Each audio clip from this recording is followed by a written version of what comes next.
How do you determine new growth from hair breakage on high density gray? Oh.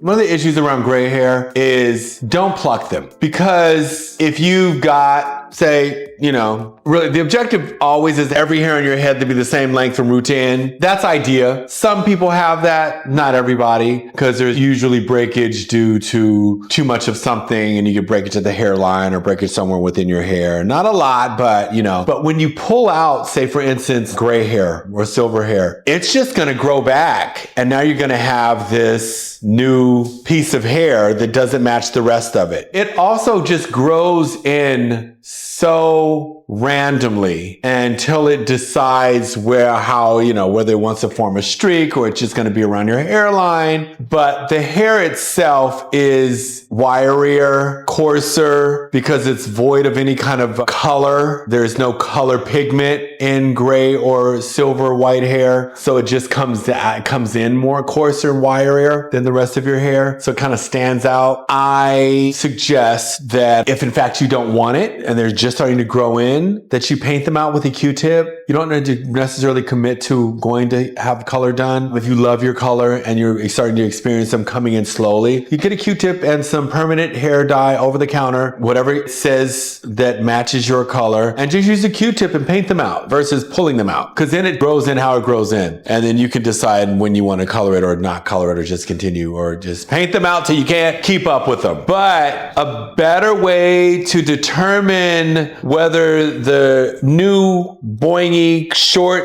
silver hair is associated with growth is not around the hairline as much as it is maybe part your hair. If you tend to see, because this hair is always, your hairline hair is still called baby hair. I don't care how old you are. All this hair around here is always finer. That's why they call it baby hair, because it's more flexible and it's finer than the rest of the hair on your head. So it breaks, it pops much easier. If you're doing a lot of brushing and combing of your hairline, you might be breaking hair. Or if you're doing them hard as baby hair gel downs. But if you're looking to determine where the growth is and you can't tell around your hair because the grays that are coming in are too short and wiry, maybe do a part around here or anywhere, and then you can see if in fact you have silver or gray hair around here that are coming in as equally as they are coming here. Because sometimes gray hair wants to come in where it wants to come in.